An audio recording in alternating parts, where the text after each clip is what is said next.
नमस्कार, जोहार। स्वागत करता हूं आप सभी का आपके अपने YouTube चैनल आजाद जेपीएससी अकेडमी पर। आज है झारखंड सामान्य ज्ञान प्रश्नोत्तर का ये टेस्ट नंबर 2। इसके पहले एक टेस्ट हो चुका है। ये बहुत ही इंपॉर्टेंट है फॉर सीजीएल या फिर जितने भी एग्जामिनेशन होते हैं जेपीएससी या जेएसएससी के थ्रू जिसमें झारखंड पूछा जाता है, बहुत ही इंपॉर्टेंट है। इस टेस्ट सीरीज की खासियत यही है कि मैं आपको स्क्रीन पर दिखाऊंगा एक प्रश्न के 4 विकल्प, जो सही विकल्प होगा उसका उत्तर फटाफट आप कमेंट बॉक्स में करते रहिएगा। तो चलिए, आपके स्क्रीन पर आज का पहला प्रश्न रहा ये। संथाल परगना से संबंधित जनजातीय कला का एक रूप पंछी पड़बंद। पंछी पड़बंद मूलतः क्या है, यह आपसे पूछा है। संथाल परगना से संबंधित ये महिलाओं की वेशभूषा, एक त्योहार, एक मेला। बताइए क्या है इसका आंसर। पहला का उत्तर दीजिए और जो सही उत्तर देगा मेरे दोनों हाथों से थम्स अप। पहला का उत्तर बताइए, पंछी पड़बंद मूलतः क्या है, यह आपको बताने हैं। चलिए उत्तर दीजिए। पहला का जिनका भी उत्तर आ गया है, संथाल परगना से संबंधित जनजातीय कला का एक रूप पंछी पड़बंद, ये जिसका भी आंसर आया है ये बहुत बढ़िया। महिलाओं की वेशभूषा, वहाँ संथाल परगना में महिलाओं की जो वेशभूषा है उसी को कहते हैं पंछी पड़बंद। जो महिलाएं पहनती हैं, है ना, नाक में, कान में, वैसे करके, तो उनका जो आभूषण होता है उनको बोलते हैं पंछी पड़बंद। आज का दूसरा प्रश्न। जैन ग्रंथों में भगवान महावीर के लोर ए यदगा की यात्रा का संदर्भ है जिसका मुंडारी में अर्थ होता है जंगल, प्रतिषेध स्थल, आंसू की नदी या एकांतवास। सही उत्तर जो देगा एक हाथ से थाम्स अप। ये आपको पता होना चाहिए कि यहाँ पे जैन ग्रंथ में भगवान महावीर के लोर ए यदगा यात्रा। बताइए, फटाफट बताइए। सुपर जवाब। जिनका उत्तर आया हो अभी तक सही, बहुत ही बढ़िया जवाब आ रहा है। कुछ लोगों का तो बहुत शानदार जवाब आना शुरू हो गया है। दूसरा का जिनका भी उत्तर आया हो सी, आंसू की नदी, ये बहुत ही इंपॉर्टेंट। देखो, जैन ग्रंथ में भगवान महावीर लोर ए यदगा इनकी यात्रा का संदर्भ है जिसका मुंडारी में अर्थ क्या होता है, आंसू की नदी। अब जैन ग्रंथ से लेके आपको बता दूं कि एक फेमस जगह है झारखंड में, पारसनाथ पर पहाड़ी पर। इसका जो पहले नाम था वो क्या था, मैं शॉर्ट में लिखता हूँ, सम्मेद शिखर। क्या नाम था, सम्मेद शिखर। जब यहाँ जैन धर्म के 23वें तीर्थंकर आए थे, कितने, 23वें तीर्थंकर पारसनाथ, तो उन्हीं के नाम पे पारसनाथ पहाड़ी पड़ा, जिसकी ऊंचाई अगर मैं बात करूं तो 1365 मीटर, ये आपको एकदम याद रखना है, या 4478 फीट भी याद रखिएगा, ये पूछा जाता है एफ। 4478 फीट या 1365 मीटर, और ये गिरिडीह में इसरी के निकट है। ये बहुत इंपॉर्टेंट। और यहाँ जैन जैन धर्म में जो 24 तीर्थंकर हुए थे टोटल, है ना, उसमें 24 में से 20 तीर्थंकर यहीं आए थे पारसनाथ पहाड़ी पर। बहुत ही शानदार जवाब। चलिए, आज का तीसरा प्रश्न लेता हूं, आपके स्क्रीन पर रहा ये। अब आपको बताना है झारखंड के दूसरे मुख्यमंत्री के रूप में किसे नियुक्त किया गया था। आप सभी को ज्ञात है कि मुख्यमंत्री की नियुक्ति गवर्नर द्वारा की जाती है ना, गवर्नर द्वारा। और राज्य की कार्यपालिका का प्रधान अगर पूछेगा तो बोलिएगा गवर्नर, केवल प्रधान पूछेगा। राज्य कार्यपालिका का अगर रियल प्रधान यानी वास्तविक प्रधान पूछेगा, वास्तविक रूप से अगर प्रधान पूछेगा तो आप क्या कहेंगे, फिर आप कहेंगे सीएम। लेकिन कार्यपालिका शक्ति का प्रधान कौन होता है, गवर्नर। और इसकी सहायता और सलाह देने के लिए, यानी गवर्नर की सहायता और सलाह देने के लिए एक मंत्रिपरिषद होती है जिसका हेड होता है मुख्यमंत्री, और गवर्नर की शक्तियों का ही यूज करता है मुख्यमंत्री। बहुत ही शानदार जवाब तीसरा का, बहुत लोग का शानदार जवाब आया तीसरा का, सी आंसर अर्जुन मुंडा। लेकिन मैं आपसे पूछता हूं, पहले मुख्यमंत्री तो चलिए भाई बाबूलाल मरांडी थे, ये दूसरे नंबर के अर्जुन मुंडा का कार्यकाल क्या रहा था। अर्जुन मुंडा का कार्यकाल, चूंकि ये बीजेपी से थे, इनका कार्यकाल रहा था, याद कर लीजिएगा, 18 मार्च को मैं शॉर्ट में लिखता हूं, 18 मार्च 2003 से लेकर 2 मार्च 2005, मार्च मतलब एम में लिख दिया, 2 मार्च 2005, है ना। चलिए, बहुत ही शानदार। आज का चौथा प्रश्न ये कहता है, देखिए बहुत अच्छे से पढ़िएगा। पूर्वी सिंहभूम जिले में निम्न में से कौन सी नदी बहती है। ऑप्शन है 4, सही उत्तर दीजिएगा। गंगा नदी दक्षिण दिशा से पश्चिम की ओर, काली नदी पूरब से पश्चिम की ओर, सुवर्णरेखा नदी पूरब से पश्चिम की ओर, या इनमें से कोई नहीं। उत्तर सोच समझ के बताइए मुझे। 4 का उत्तर दीजिए, 4 का उत्तर थोड़ा सोच समझ के दीजिए। बहुत ही शानदार प्रश्न है ये। चौथा का उत्तर दीजिए। चौथा का जो सही उत्तर देगा थम्स अप। बताइए चौथा का सही उत्तर। 4 नंबर पूर्वी सिंहभूम जिले पूछा गया है। बहुत शानदार जवाब जिनका आया है 4 का सी, सुवर्ण रेखा। स्वर्ण रेखा को हम स्वर्ण रेखा भी कहते हैं। देखिए ये पश्चिम से, एक मिनट, हाँ, ये पश्चिम से बहती है, मतलब पूरब से पश्चिम की ओर, यानी पश्चिम से कहाँ जाती है, तो पश्चिम से ये स्टार्ट होके दक्षिण पूरब में चलती है। तो पश्चिम से यहाँ पे होना क्या चाहिए था, पश्चिम से दक्षिण पूरब की तरफ, ठीक है, थोड़ा सा यहाँ चेंज है बट आंसर यही होगा, आप लगा लीजिएगा पश्चिम से पूरब की ओर, है ना, थोड़ा सा खाली दिशा का चेंजिंग है। एक बार बता देता हूँ, ये पश्चिम से निकल के और ये चलती है दक्षिण पूरब में, दक्षिण पूरब में बहती हुई चल जाती है उड़ीसा में। अब मैं स्वर्ण रेखा की कुछ बात कर लूँ, स्वर्ण रेखा नदी को अगर मैं बोलूँ तो ये निकलती है रांची के नगरी से, याद कर लीजिएगा थोड़ा इंपॉर्टेंट चीज़, रांची के नगरी से निकलती है, रांची नगरी, रांची के नगरी से निकलती है, नगरी, रांची के नगरी से निकलती है स्वर्ण रेखा नदी, और इसकी कुल लंबाई जो है 470 किलोमीटर। आपसे एक सवाल मैं और पूछता हूँ, लेकिन थोड़ा रुक जाइए, मैं बाद में पूछ लूँगा, है ना।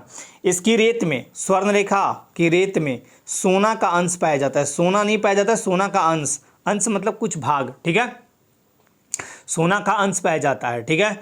और रांची में, ये इंपॉर्टेंट है, ये बहुत इंपॉर्टेंट है ये वाला चीज़, देखिए रांची में ये बनाती है स्वर्ण रेखा नदी हुंडरू जलप्रपात, हुंडरू जलप्रपात। अब हुंडरू की ऊंचाई पूछेगा, वाटरफॉल हुंडरू है, उसकी ऊंचाई कितनी है, तो 98 मीटर कहिएगा या 321.5 फीट कहिएगा। इसे हम 322 भी लिख सकते हैं, इसे हम 321 भी लिख सकते हैं, कोई दिक्कत नहीं है, जैसा एग्जाम में आपका ऑप्शन रहेगा। अब हुंडरू जलप्रपात है, बहुत इंपॉर्टेंट। दूसरा आपसे ये पूछ देगा कि बताइए हुंडरू के अलावा इसी की सहायक नदी राढ़ू नदी है, स्वर्ण रेखा की सहायक नदी कौन सी है, राढ़ू। राढ़ू नदी कौन सी बनाती है, तो जोन्हा जलप्रपात, जोन्हा या गौतम धारा इसी का नाम है, जोन्हा या गौतम धारा जलप्रपात बनाती है, राइट। जोन्हा या गौतम धारा की अगर आपसे ये पूछ दिया जाए कि जोन्हा या गौतम धारा कौन बनाती है और इसकी ऊंचाई कितनी है, तो 17 मीटर, बहुत ज़्यादा नहीं है, और फीट में अगर आप देखेंगे तो 56 फीट आएगा, ठीक है। और एक और नदी है, एक और नदी है इसी की सहायक, यानी स्वर्ण रेखा की सहायक, कांची नदी। ये इंपॉर्टेंट है, याद रखिएगा, कांची नदी क्या बनाती है, तो दसम जलप्रपात का निर्माण करती है रांची में, दसम प्रपात का, ठीक है। चलिए आज के 5वें प्रश्न की तरफ चलते हैं, बहुत बढ़िया। 5वां प्रश्न कहता है राजमहल पहाड़ियों में और उसके आसपास केंद्रित जनजाति कौन सी है, बताइए। राजमहल पहाड़ियों में और उसके आसपास केंद्रित जनजाति कौन सी है, करमाली, असुर, बिरहोर या सौरिया पहाड़िया। 5 नंबर का उत्तर बताइए। चलिए उत्तर दीजिए, राजमहल पहाड़ी पूछा गया है, फटाफट उत्तर दीजिए। राजमहल पहाड़ी, शानदार जवाब, जिनका उत्तर आ गया हो बहुत बढ़िया। कुछ लोग गलत उत्तर दे रहे हैं, बहुत शानदार, जिनका उत्तर आया है डी, सौरिया पहाड़िया, सौरिया पहाड़िया, ये याद रखिएगा। राजमहल पहाड़ी, अच्छा एक बात है, राजमहल पहाड़ी का कुछ खास क्षेत्र था, है ना, कुछ खास क्षेत्र था। राजमहल पहाड़ी प्रदेश के खास अंचल को, राजमहल पहाड़ी प्रदेश के खास अंचल को क्या नाम देते थे, तो दामिन ए को, दामिन ए को, नीचे में लिख देता हूँ दामिनी को, ठीक है, दामिनी को। राजमहल पहाड़ी प्रदेश के कुछ खास अंचल को हम दामिनी को भी कहते हैं। चलिए बहुत बढ़िया। 6ठा नंबर, संथाली समुदाय के मान्यताओं को उकेरने वाली चित्र निम्नलिखित में से कौन सा है, पोहरी, झूमर, प्रतिकार या जादो पाटिया, बताइए। संथाली समुदाय के मान्यताओं को उकेरने वाली चित्र निम्नलिखित में से कौन सा है, सही उत्तर वालों को मिलेगा थम्स अप। चलिए बताइए फटाफट 6 का उत्तर, 6 का उत्तर दीजिए। बहुत शानदार, 6 का जिनका भी उत्तर आया डी, जादो पाटिया, संथाल परगना में, याद रखिएगा ये संथाल परगना में प्रचलित शैली है जादो पाटिया, ठीक है। आज का 7वां प्रश्न, झारखंड में सबसे कम साक्षरता दर वाला जिला कौन सा है, इसमें गलती मत कीजिएगा, सही सही बताइएगा, और वीडियो में मैंने कई बार इसका जिक्र भी किया है। चलिए बताइए, झारखंड में सबसे कम साक्षरता दर वाला जिला कौन सा है, गोड्डा, साहिबगंज, पाकुड़ या जामताड़ा।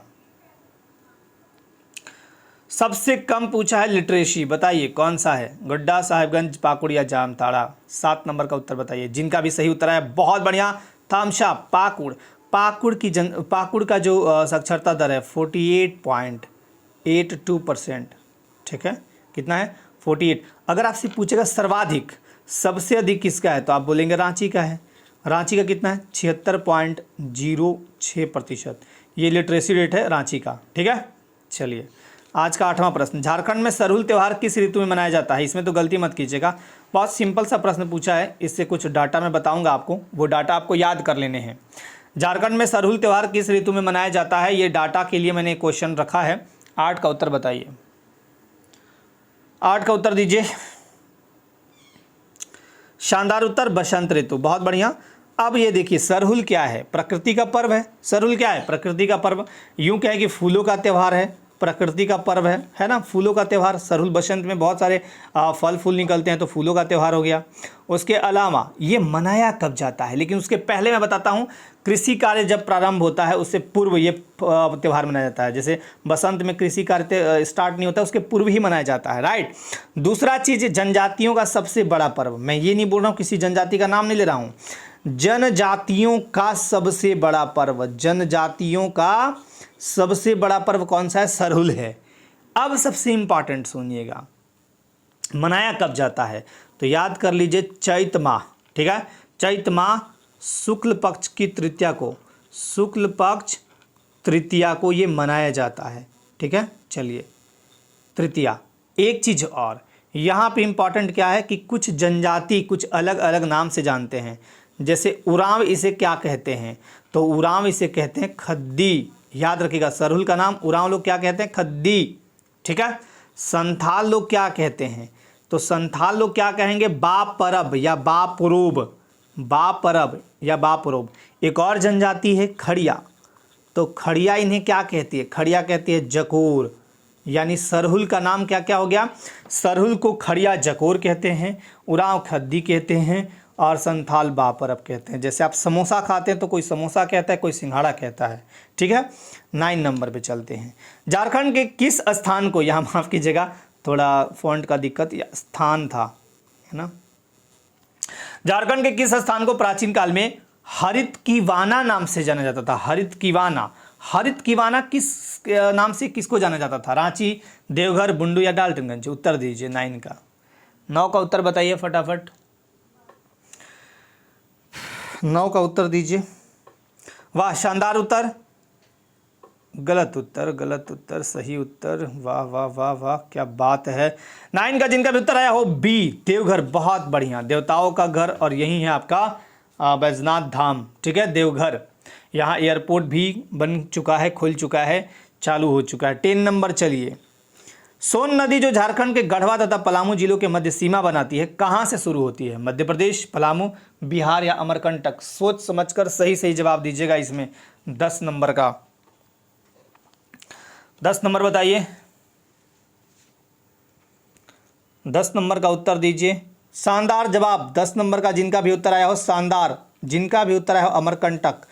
लेकिन मैं आपसे पूछता हूँ, एक पर्वत है, कौन सी, ये मान लीजिए मैंने ऐसे पर्वत बना दिया, ऐसे यूं कुछ इस तरह से, इसका नाम है मैकाल पर्वत। तो इसी मैकाल पर्वत, मैकाल पर्वत है कहाँ, तो ये है एमपी में, मध्य प्रदेश में मैकाल पर्वत है। मैकाल पर्वत की अमरकंटक चोटी से सोन नदी निकलती है, जिसकी कुल लंबाई है 784 किलोमीटर, ठीक है, लंबाई इसकी उतनी हो गई। इसके उपनाम भी हैं। सोन नदी को हम क्या कहते हैं, तो सोनभद्र भी कहते हैं, बिहार में इसे सोनभद्र लोग कहता है, ठीक है। इसका एक और नाम है हिरण्यवाह, याद रखिएगा, ये सब पूछता है, हिरण्यवाह, राइट। तो सोन नदी का नाम है सोनभद्र और हिरण्यवाह, ठीक है। चलिए 11 नंबर, झारखंड सरकार द्वारा शुरू की गई पंख योजना किसके लिए है, गंदी बस्तियों के बच्चों के लिए, महिलाओं के सशक्तिकरण के लिए, आदिवासी बस्तियों के लड़कियों के लिए, आम लोगों के विकास के लिए। 11 नंबर का उत्तर दीजिए।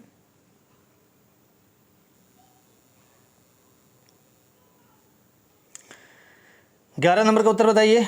वाह, मिक्स आंसर, बहुत शानदार, जिनका उत्तर सही आ गया अब तक, बहुत बढ़िया। पंख योजना पूछा गया आपसे, है ना। इसका जो सही उत्तर होगा वो होगा ए, गंदी बस्तियों के बच्चों के लिए। बहुत ही शानदार जवाब। 12 नंबर पे चलते हैं। 2001 में प्रोजेक्ट एलिफेंट के अंतर्गत भारत का प्रथम रिजर्व कहाँ बनाया गया था, रांची, सिंहभूम, देवघर या सिमडेगा। चलिए इसमें गलती मत कीजिएगा, 12 का उत्तर दीजिए आप लोग। आप लोग बहुत अच्छा जवाब दे रहे हैं, बहुत मज़ा आता है मुझे भी जब आप लोग जवाब सही से देते हैं, अच्छे अच्छे जवाब देते हैं, आप लोग बिल्कुल जुड़े हैं। और जो जवाब में गलती भी करते हैं, चलो कोई नहीं, आप सीखो, गलतियों से इंसान को सीखना चाहिए। 12 नंबर का उत्तर जो होगा राइट, बहुत बढ़िया, बहुत लोग का उत्तर सही आ रहा है, सिंहभूम। अब देखिए 2001 में प्रोजेक्ट एलिफेंट के अंतर्गत भारत का पहला रिजर्व बनाया गया था सिंहभूम में। ये तो सभी को पता है कि 2001 में प्रोजेक्ट एलिफेंट के तहत भारत का प्रथम एलिफेंट रिजर्व सिंहभूम में बनाया गया। ठीक है, सिंहभूम में। अब सिंहभूम में अगर पूछेगा तो पूर्वी और पश्चिमी सिंहभूम, ये दो भाग में अब बट गए, पूर्वी और पश्चिमी सिंहभूम। ठीक है, अब यहाँ पे एक अभ्यारण्य है, खासकर ये पूर्वी सिंहभूम में, उसका नाम है दलमा अभ्यारण्य। बहुत ही इंपॉर्टेंट, दलमा ऐसे अभ्यारण्य। इसका जो एरिया है वो है 193 वर्ग किलोमीटर, 93 किलोमीटर स्क्वायर में कर देता हूँ वर्ग किलोमीटर। तो दलमा वन्यजीव अभ्यारण्य का है पूर्वी सिंहभूम, याद रखिएगा। ठीक है, 193 वर्ग किलोमीटर में ये विस्तृत है। बहुत ही बढ़िया, बहुत ही शानदार। चलिए आज का 13वां प्रश्न लेता हूँ। झारखंड का प्रथम मेगा उद्यान कहाँ स्थित है, बताइए। देवघर, गेतलसूद, बालूमाथ या जयनगर? उत्तर दीजिए। 13 का उत्तर बताइए।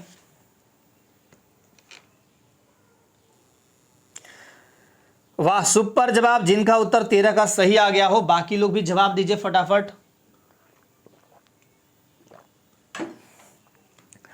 शानदार जवाब, जिनका उत्तर आया हो गेतलसूद। अब मैं आपसे पूछता हूं गेतलसूद है कहाँ, तो यह है कहाँ, रांची में। राइट, झारखंड की राजधानी रांची में। तो झारखंड का प्रथम मेगा खाद्य उद्यान रांची गेतलसूद में है। चलिए 14वां प्रश्न में चलते हैं। निम्न में से सुवर्णरेखा नदी का उद्गम स्थल कहाँ है? पिस्का, पद्मा, रांची या नगड़ी? सोच समझ के जवाब दीजिएगा, सही जवाब मुझे चाहिए। चलिए बताइए, 14 का उत्तर दीजिए।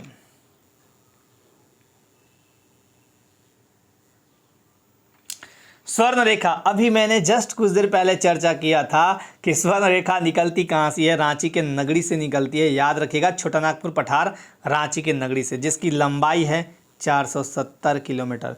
इसके बारे में मैंने पूरा डिटेल कुछ देर पहले दिया था। एक और नदी है जिसकी लंबाई सेम इतना ही है, 470 किलोमीटर। वो नदी कौन सी है? ठीक है, आप कमेंट करिएगा, मैं आपको सबसे लास्ट में, है ना, इसका उत्तर दूंगा। 470 किलोमीटर लंबाई वाली नदी कौन सी है, दूसरी नदी? ठीक है, मैं सबसे लास्ट में आपको इसका उत्तर दूंगा। पहले आप कमेंट कर लीजिए, उसके बाद लास्ट में बताऊंगा कि 470 किलोमीटर और किस नदी का लंबाई है। चलिए चलता हूं फिर आगे 15वां नंबर पे। उपभागों के नाम बताएं जिसमें पूर्वी सिंहभूम जिले को विभाजित किया गया है। चाकुलिया और गुड़ा बांधा, धालभूम और घाटशिला, पुटका और पटमदा, घाटशिला और मुसाबनी। उत्तर दीजिए। 15 का उत्तर बताइए, और जो सही उत्तर देंगे मेरे दोनों हाथों से थम्स अप। 15 का उत्तर बताइए।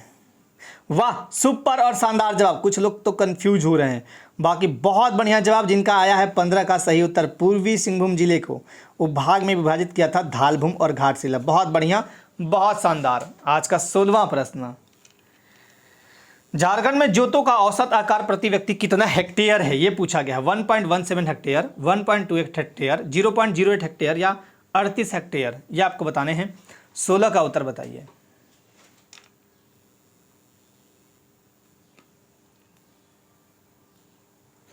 चलिए उत्तर दीजिए। बहुत बढ़िया उत्तर, बाकी फटाफट सब लोग दीजिए, सही उत्तर दीजिए। बहुत बढ़िया। जिनका उत्तर आया है वो 16 का 1.17 हेक्टेयर। बहुत शानदार। इसका जो सही आंसर होगा वो होगा 1.17 हेक्टेयर। औसत आकार प्रति व्यक्ति जोतों का कितना है? 1.17 हेक्टेयर। ठीक है, चलिए आज का 17वां प्रश्न। पुस्तक स्वराज लुट गया किसने लिखी है? बिरसा मुंडा, जयपाल सिंह, राम नारायण सिंह या रघुनाथ मुर्मू? सोच समझकर उत्तर दीजिएगा।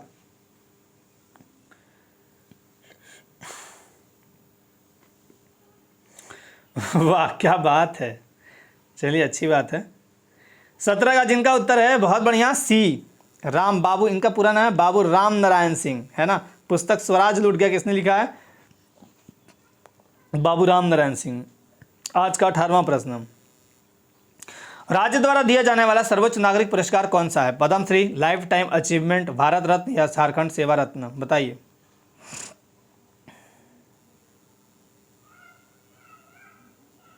सही उत्तर बताइए। राज्य द्वारा दिया जाने वाला सर्वोच्च नागरिक पुरस्कार कौन सा है?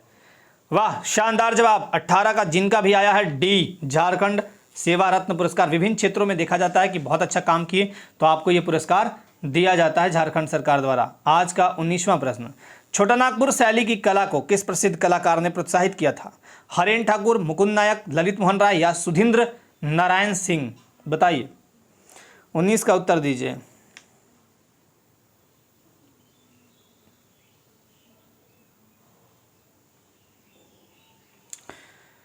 सुपर जवाब, शानदार जवाब, वाह बहुत बढ़िया। कुछ लोग तो गड़बड़ जवाब दे रहे हैं। 19 का जिनका भी आया है ए, थामशाप हरेन ठाकुर। और 19 जो ये आपका हरेन ठाकुर हैं, यानी छोटा नागपुर शैली की कला को जो कलाकार प्रोत्साहित किया, हरेन ठाकुर, ये कहाँ के रहने वाले हैं? तो ये रांची के रहने वाले हैं, राइट। आज का 20वां प्रश्न, Indian institute of natural resin and gums को पहले किस नाम से जाना जाता था? एक बार फिर से मैं बता देता हूं, Indian institute of natural resin and gums को पहले किस नाम से जाना जाता था? केंद्रीय लाह अनुसंधान संस्थान, केंद्रीय तसर अनुसंधान संस्थान, बिरसा लाह अनुसंधान संस्थान या केंद्रीय तसर अनुसंधान एवं प्रशिक्षण संस्थान? सोच समझकर उत्तर दीजिएगा, सही उत्तर मुझे चाहिए। चलिए बताइए, 20 का उत्तर दीजिए। 20 का सुपर जवाब जिनका आया है ए, केंद्रीय लाह अनुसंधान संस्थान, जिसकी स्थापना हुई थी 1925 में रांची में। कहाँ? रांची में, यह भी याद रखिएगा। Indian institute of natural resin and gums को केंद्रीय लाह अनुसंधान संस्थान के नाम से पहले जाना जाता था, जिसकी स्थापना 1925 रांची में हुई। यह अगला क्वेश्चन है, झारखंड की राज्यपाल बनने से पहले द्रौपदी मुर्मू ओडिशा के किस निर्वाचन क्षेत्र के विधायक रही हैं? और मैं इनसे संबंधित कुछ फैक्चुअल डाटा बताऊंगा, वो भी याद करते जाइएगा या लिख लीजिएगा एक जगह, राइट। चलिए 21 नंबर का उत्तर दीजिए। भुवनेश्वर, कालाहांडी, राजगिरी या रायरंगपुर?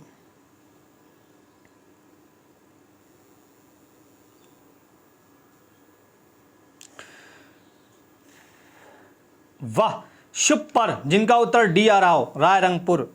देखिए राज्य की ये 9वीं गवर्नर थी। पहली बात तो ये कि झारखंड की ये 9वीं गवर्नर थी, है ना। और एकमात्र महिला गवर्नर थी। महिला गवर्नर अभी तक यानी राज्यपाल कोई नहीं बना है हमारे झारखंड में। अभी भी कौन है? रमेश बैस साहब हैं। ये कब से कब तक गवर्नर रही झारखंड में? तो 18 मई 2015 से लेकर, ये भी डेट याद रखिएगा, 18 मई 2015 से 12 जुलाई 2021 तक, 12 जुलाई 2021 तक ये हमारे झारखंड की राज्यपाल रही हैं।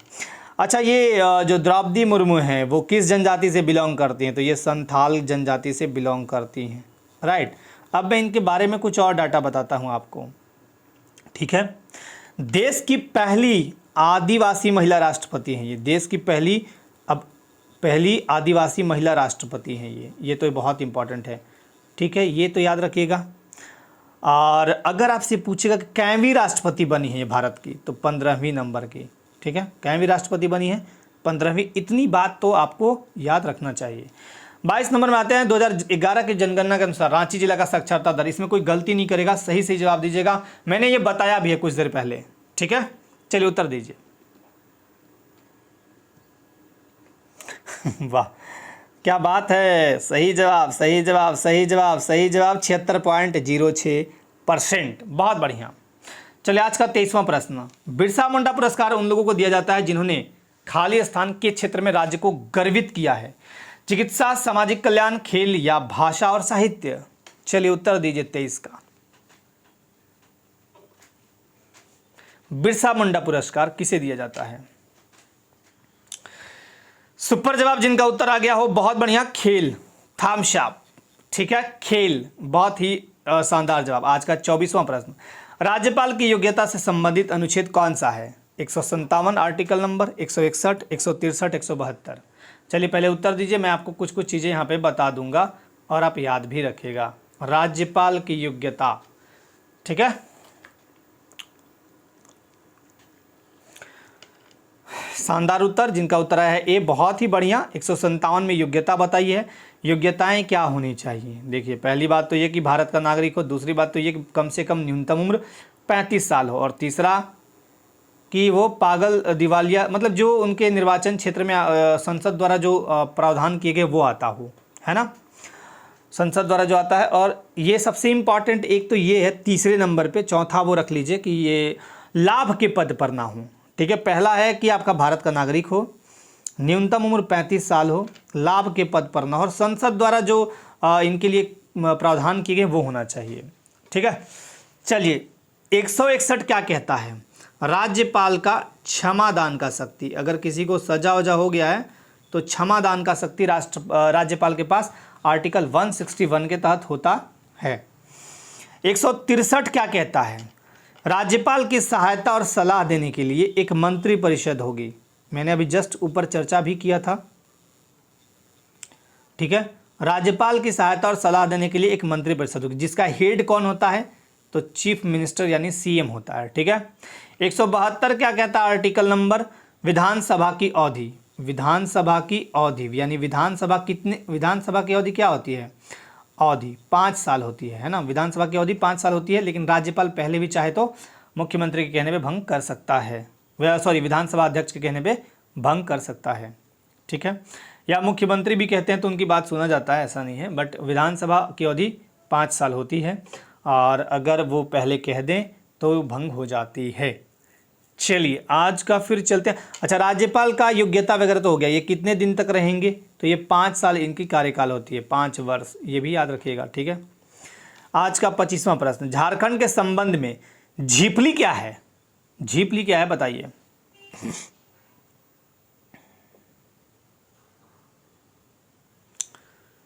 लड़कियों हेतु बनावटी आभूषण, एक स्थानीय श्रृंगार, एक भाषा साहित्य का एक प्रकार। झीपली, व्हाट इज झीपली बताइए? हाँ, जो सही उत्तर देगा मेरे दोनों हाथों से तामझाम।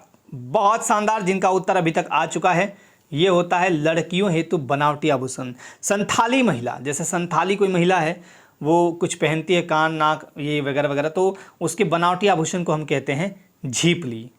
ये था आज का 25 क्वेश्चन। ठीक है, एक बार फिर से बताइएगा मुझे ये टेस्ट आपको कैसा लग रहा है, ताकि मैं इसमें क्या इंप्रूवमेंट कर सकता हूँ वो भी बता सकते हैं आप। एक चीज़ मुझे डिस्कस करना था सबसे पहले तो ये कि मैंने आपसे क्वेश्चन ये किया था कि 470 किलोमीटर वाली एक तो स्वर्णरेखा नदी है, तो दूसरी कौन सी है? दूसरी है दक्षिण कोयल, जिनका भी जवाब दक्षिण कोयल था। बहुत बढ़िया, शानदार। चलिए अब मैं एक डिस्कशन और करता हूँ। मैंने टेस्ट 1 लिया था, ध्यानपूर्वक सुनिएगा, मैंने टेस्ट 1 लिया था, उसमें मुझसे 2 त्रुटियाँ हो गई थी। त्रुटि नंबर 1 की 8 नंबर क्वेश्चन आप एक बार निकाल के देख सकते हैं। 8 नंबर क्वेश्चन, 8 नंबर क्वेश्चन में ये था कि नागपुरी फाक शतक, लाल रंजना और झूमर के रचनाकार कौन थे? तो मैंने बता दिया था आपको गलती से उसका बीपी केसरी, बट उसका जो सही आंसर होगा वो क्या होगा? घासीराम। जो लोग घासीराम कहते हैं बहुत बढ़िया, थैंक यू आप सभी को, है ना। कभी कभी गलती हो जाती है, कोई बात नहीं। नवां प्रश्न में क्या था? थोड़ा सा यहाँ मिस्टेकली मुझसे बहुत गड़बड़ हो गई। ये पूछा गया था कि किस प्रकार का लौह झारखंड में प्रचुर मात्रा में पाया जाता है। मैंने आपको गलती से बता दिया मैग्नेटाइट, जिसका सही आंसर होगा हेमेटाइट। ये सुधार लीजिएगा आप, हेमेटाइट। ठीक है, तो 9 नंबर क्वेश्चन में ये था और 8 नंबर मैंने बता दिया था। चलिए आप सभी अपनी तैयारी करते रहिए। और एक बात और देखो, सीजीएल एग्जामिनेशन को लेके आप लोग पूछते हैं, कमेंट भी करते हैं, और सीजीएल एग्जामिनेशन अभी मैंने बताया कि सितंबर में नहीं होगा, कारण वारन बाद में बता दूंगा, अभी टेंशन मत लीजिए। अक्टूबर में भी उम्मीद कम रखिए, अब ये एग्जाम सीधे नवंबर या यूं कहें कि अक्टूबर मिड के बाद, यानी आपके पास प्रॉपर 2 महीने, अगस्त सितंबर और आधा अक्टूबर, मतलब 2.5 महीने, 2.5 से 3 महीने आपके पास टाइम है प्रॉपर। आप तब तक बिल्कुल अच्छे से प्रिपरेशन करिए और इसी बीच कोर्ट का फैसला भी आ जाना चाहिए। तो चलिए आप सब अपने लाइफ में स्वस्थ रहिए, मस्त रहिए, व्यस्त रहिए, मज़े से तैयारी करिए, है ना। मिलते हैं फिर नेक्स्ट सेशन में। जय हिंद।